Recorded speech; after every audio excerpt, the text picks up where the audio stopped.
3학년 6월 모의고사 34번 내용이에요. 제가 봤더니 이 내용에 있어서 조금 이해가 어렵다거나 혼란스러운 부분이 있다고 하는 얘기를 들어갔고, 그 부분을 좀 정리하는데 도움을 드리고자 이 영상을 찍습니다. 참고로 미리 말씀드리면 편할 것 같아서 말씀드릴게요. 지리학이라는 거 우리 고등학교 때 지리 과목 생각해 보면은 어떤 지리에 대한 정보 나열을 하거나 아니면 지리 현상의 원리를 배우거나, 그래서 뭔가 좀 이과스럽다? 이런 느낌을 가지고 계신 분들이 많을 거예요. 그렇잖아요. 뭐 여기서는 무슨 광석이 많이 나고, 뭐 이거는 세계지리에 해당되긴 합니다만은, 뭐 무슨 특산물이 많이 나고, 무슨 지형이 있고, 이런 거 뭔가 좀 문과는 아닌 것 같고, 그 다음에 지리현상의 원리는 뭐 이렇게 해갖고, 뭐 무슨 지형이 나타난다는 둥, 무슨 동굴이 생긴다는 둥, 뭐 이렇게 침식이 된다는 둥, 이런 것도 그렇고, 뭔가 지구과학 같고. 근데 이게 단순히 그 과목에 대한 문제가 아니라 오랫동안 학문으로서의 지리학이 가지고 있던 문제의식이기도 했어요. 지리학이 이런 것들, 정보에 대한 나열이나 지리현상의 원리 같은 걸 말하다 보니까 뭔가 역사적인 사건 혹은 사회현상에 대해서 그냥 주변적인 정보들만 제공하는 게 아닌가? 그런 문제의식이 싹 텄던 거죠. 그런데 이제 현대지리학으로 넘어오면서 이런 지리적인 요소들이 단순히 주변적 정보가 아니라 오히려 이런 사회 현상에 영향을 끼치고, 더 나아가서 그러한 사회 현상이 발생하도록 만드는 적극적 요소다. 그래서 얘는 물론 지 혼자서 모든 걸 결정하지는 않겠지만 어떤 그 사회의 행위자들, 그리고 뭐 정치 경제적인 관계들 등등등과 상호작용하면서 그 사회 현상을 결정한다. 그렇기 때문에 더 이상 주변적인 것으로 보면 안 된다. 이런 식의 문제의식과 학문적인 자기반성이 나타나기 시작했던 거거든요. 자, 이 얘기를 왜 드리냐면 이거를 전제로 깔고 좀 봅시다. 한 단어가 풀리지 않게, 그러니까 불가분하게 관련돼 있어요. 지리학이랑. 그게 뭐냐면, 검정색 어딨어? 어디에라는 단어래. 근데 얘는 약간 이중적이다. 그 어디에라는 단어가 되게, where이라는 단어가 지리학이랑 굉장히 필연적으로 연관되어 있다는 것이 지리학이 이런 전제에서 시작하는 이유래요. 근데 이 전제가 뭔 전제인가 봤더니 중요하대. 어떤 사건이나 something, 무언가가 지구 표면에, 그러니까 이 행성에서 어디서 시작하느냐가 중요하다라는 전제에서 시작하는 이유래요. 자, 그런데 중요한 질문들은 단순히 어디라는 문제가 하지만 아니래. 자, 지금 여기서 말하는 어디에라는 질문 문제는 이거에 해당되는 거예요. 그러니까 이 웨어는 굉장히 폭넓은 것임에도 불구하고, 그럼에도 불구하고 그거를 단순히 어떤 사건이나 역사적인 이벤트나 하여튼간 뭔가가 일어났을 때 거기에 대한 지리적 정보를 나열하는 것으로만 멈춰 있으면 안 된다.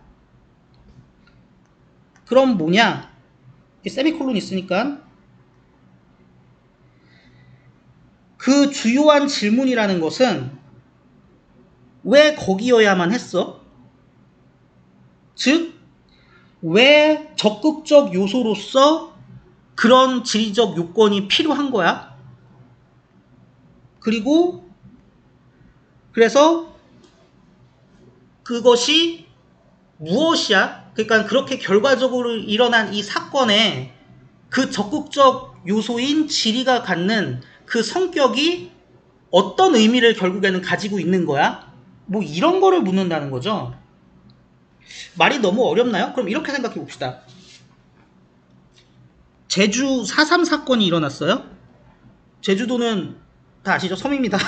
자, 그랬는데 여기에 영향을 미친 건 어떤 당시의 국제관계 그리고 우리나라의 역사적 배경 거기에 참여한 집단이나 참여자들의 성격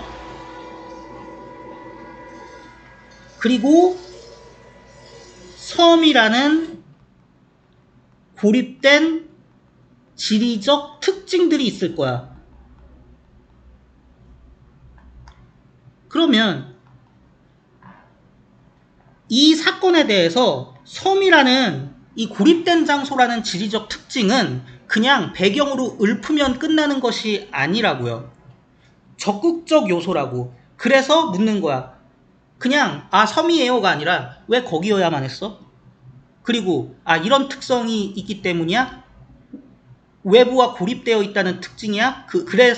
왜 여기여야만 했냐? 외부와 고립되어 있기 때문이야?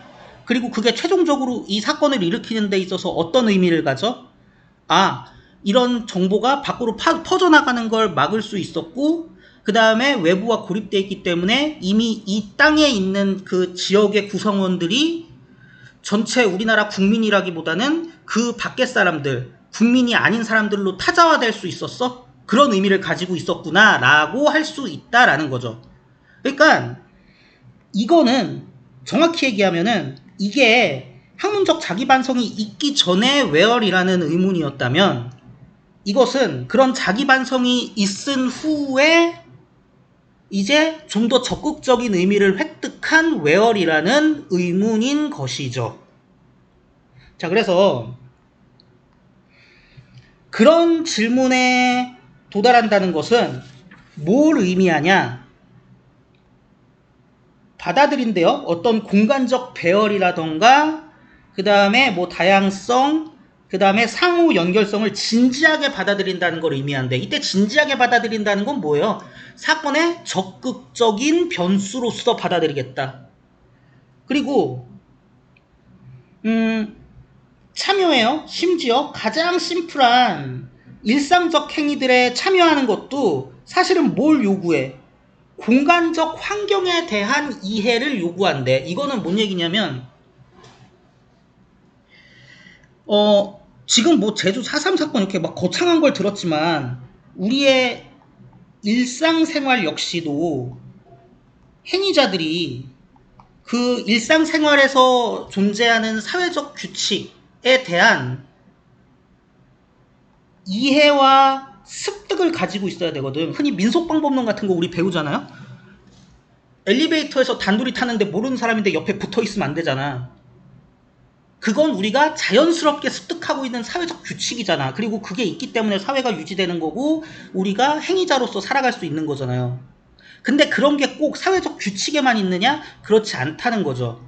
공간적인 환경, 지리적인 특성에 대한 이해도 있어야 된다. 그리고 그게 꼭 물리적인 것으로 국한되느냐? 아니다. 어디서 음식과 서비스를 찾지? 이거 뭐예요? 일종의 사회지리인 거지. 음식과 서비스 찾고 싶으면 식당이나 마트로 가야 된다는 이해가 우리에게 있잖아. 그리고 어떻게 직장까지 가지? 이것도 우리가 일상생활에서 당연히 존재하고 있는 지리에 대한 이해라고요. 지리적 환경에 대한 이해라고, 기타 등등. 이게 그냥 습득되는 게 아니라고, 선천적인 게 아니라고. 특정하게 주어진 지리적 환경 속에서 사회적으로 살아가면서 우리에게 습득되는 거라고요. 그렇기 때문에 대단한 정치적이고 거창한 사건에만 지리학이 주요 변수로 개입하는 게 아니라 일상생활 수준에서도 지리학이 주요 변수로 개입한다. 즉 모든 측면에서 지리가 주요 변수로 개입한다라는 걸 얘기하는 겁니다. 그렇기 때문에 공간적 배치와 공간적 환경은 공간적 배치가 조금 더 사람의 손을 안 탄 객관적인 대상이라고 볼 수도 있겠지만 사실 큰 의미에서 두 개가 막 대립되는 개념이라고 보기는 어려워요. 그래서 어디 해야 되냐? 범위에 있어서 위로 올라가요. 범위를 넓혀보겠다는 얘기예요. 그래서 어떻게 여러 가지 현상이 뭐 물리적 현상일 수도 있고 정치적 현상일 수도 있고 이런 것들이 이 지구의 표면 위에 어떻게 배열되어 있는지에 대한 인식 없이는, 다시 말해서 어떤 사건의 지리적인 요소의 성격에 대한 이해 없이는 뭐가 어렵대요? 합리화된 사업이나 정책 판단을 내리기가 어렵고요. 사건을 이해하기도 어렵고요. 그 다음에 어떤 기본적인 힘, 아까 얘기했죠? 이 지구에서 우리의 일상적 생활을 형성하는 힘 같은 것도 이해하기 어려워. 그러니까 어떻게 일어나서 밥 먹고 잠자고 살지? 이런 거 이해하기도 어려워. 그러니까 필수 요소야. 이 공간과 지리에 대한 이해는. 새 가게나 그 다음에 공공 서비스를 이제 로케이팅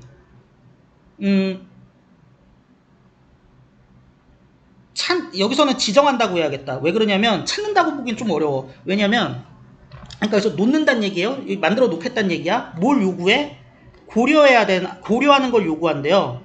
인구의 분포랑 그 다음에 길이나 편의시설의 위치, 그 다음에 사회경제적 패턴 등등등을 요구한다고 했으니까 단순히 얘네들 찾아간다는 의미라기보다는 놀 건데 뭐 예를 들어 입점할 건데 이런 애들도 다 고려해야 돼. 그러니까 이거 뭐예요? 이것도 다 똑같아. 행위에 있어서 스토어랑 서비스 로케이팅 하는 것도 행위잖아요. 그런데 지리적 변수가 너무나 필수적인 것이다. 이제부터 다 똑같은 얘기거든요. 그냥 영역만 좀 바꿔서 전개되지. 그래서 저도 그냥 빨리 하겠습니다. 이해해야 하는 거, 왜 어디서 이주가 일어나는지, 이거를 이해하는 거가 요구한데 그 영토에 그 영토의 정치 조직에 대한 고려를 요구하고요. 그리고 차별적인 공간적 결과물, 그리고 사회경제적 패턴, 그리고 이제 펼쳐져 있는 거니까 배치죠. 물리적인 환경의 배치, 이런 것들을 다 고려하기를 요구한대요. 이 정도로 보시면 될 것 같습니다. 그러니까 이것도 뭐 마지막이 뭐냐면 이주를 미국에서의 뭐 그런 사람도 있겠지만 미국에서의 삶이 너무 빈곤해. 나는 잘 사는 멕시코로 가갖고 멕시코 드림을 이루고 말 거야. 뭐 이런 사람 없잖아요. 그러니까 여기서는 뭘 고려해야 되는 거예요?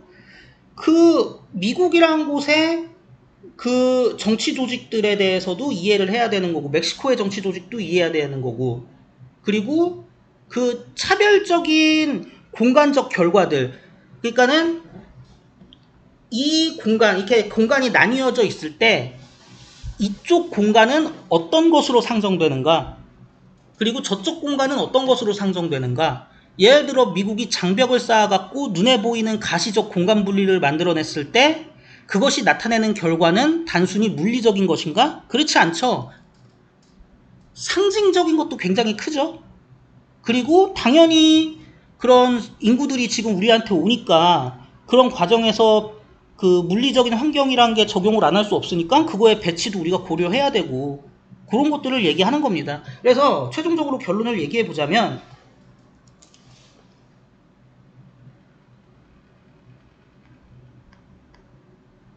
이거를 진지하게 테이킹 한다는 걸 의미한다고 했잖아요. 그러니까 이거는 진지하게 테이킹이 될 수도 있고 되지 않을 수도 있지만 요런 질문들에 제대로 답하기 위해선, 그래서 과거에 이거에 대한 너무나 단순한 이해에 머물러 있지 않기 위해서는 진지하게 테이킹 돼야 되는 무엇인 거고, 그리고 이것은 이런 것들을 진지하게 테이킹하는 과정에 과정에서 우리가 반드시 놓치지 말고 따져야 할 조건이라고 볼 수 있을 것이란 얘기입니다. 그러니까 대립되는 개념이 아니라는 말씀을 드리고 싶었던 거예요. 이 정도면은 뭐 저는 설명이 됐을 거라고 생각하고요. 뭐 그렇습니다. 네. 하하.